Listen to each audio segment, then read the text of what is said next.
أم يقولون افترى على الله كذبا فإن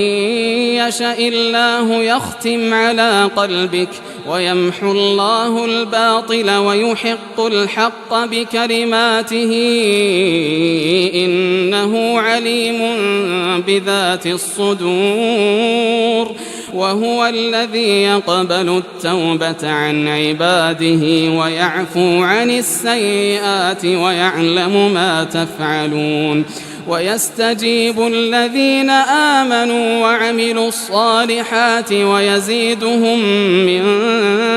فضله والكافرون لهم عذاب شديد